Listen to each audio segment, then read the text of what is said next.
Hi and welcome to another Watch Geek video. Today we're taking a closer look at the new Seiko 5 GMT, also known as the 5KX GMT. This is the reference SSK003 with a blue dial, while there are also the SSK001 with the black and SSK005 with an orange dial. Based on pictures alone, I found this blue dial the most striking, and given the fact in person it looks even better, I'm sure the other two are also more beautiful than on the pictures. Many call this watch a revolution since it is one of the most affordable mechanical GMTs, but the real revolution is the fact this movement, called 4R34, will be offered to third parties as NH34. This is the train of thought I meant to follow in the unboxing, but the beauty of the watch kinda made me lose it.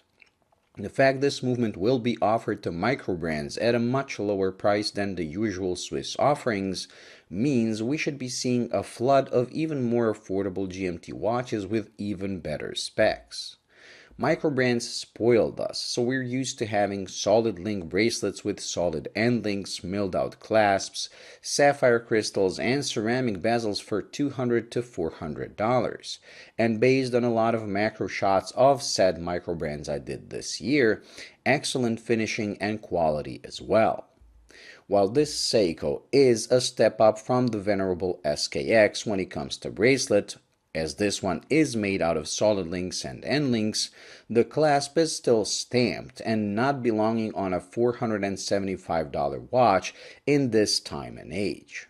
Don't get me wrong, the bracelet itself is miles ahead of the jingly thing we had in the past, but the clasp should have been updated as well. The crystal used is also hardlex, when we would expect sapphire. The one good thing is that instead of a basic aluminum bezel, they opted for hardlex for the bezel insert as well, giving the watch a premium look. But again, they could have went with sapphire. With Seiko's recent pricing policy, if they offered those couple of improvements, the watch would have gone closer to $1,000, so I understand their decision even if I don't agree with it. Seiko used to be a go-to brand for great value. They were the original micro brand in a way, despite being one of the largest watch companies in the world. Despite still having incredible watches for the money, they kinda left the low price segment to real micros that have really flourished, and by giving everything we were missing and adding with modding, created a market among watch enthusiasts and kinda spoiled us. Does this mean you should wait for microbrand offerings or get this? It depends on what you value. If you're out for specs alone, wait for the microbrands. If specs are not that important to you and brand history is more important, or if you just buy a watch when you find it beautiful, like me, then go ahead and get one. I bought this one exactly for that reason.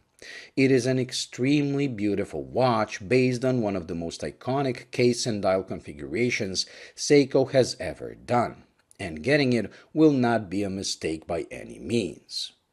The case, based on the legendary SKX, is still one of the most comfortable I have ever worn, and has that magic ability to give you a lot of wrist presence due to the 42.5mm diameter, but at the same time can be worn on any wrist no matter how small it is, as the lug-to-lug is under 46. It is a tall watch that won't be clearing cuffs, but it is not impossible to wear. The bezel is one of the easiest to grab and operate in any conditions, and in this case it has no clicks, eliminating alignment problems, while the dial and hands configuration makes legibility one of the best ever, again in any condition thanks to the amazing Seiko loom, and is even an improvement over the SKX, as now both the hands and markers are silver framed, making for a more uniform design. All these details explain why the SKX was so beloved, and I'm happy Seiko decided to introduce the 4R34 with this model. If they used some original design, it probably wouldn't have created such a hype around this watch. Now back to buying one. If you care about the specs but also love the design, you should again buy it, as the modding community pretty much started with the SKX007, so there is an incredible amount of parts already available, from sapphire crystals and ceramic bezels to an ample amount of bracelets and clasps. And I'm sure in no time, GMT specific parts will come out as well. So you'll be able to tweak this watch to your liking and preference while still enjoying all the pluses this design offers. Well, thank you for watching. I hope you enjoyed and found it useful. If you did, please like and subscribe, and until the next video, bye.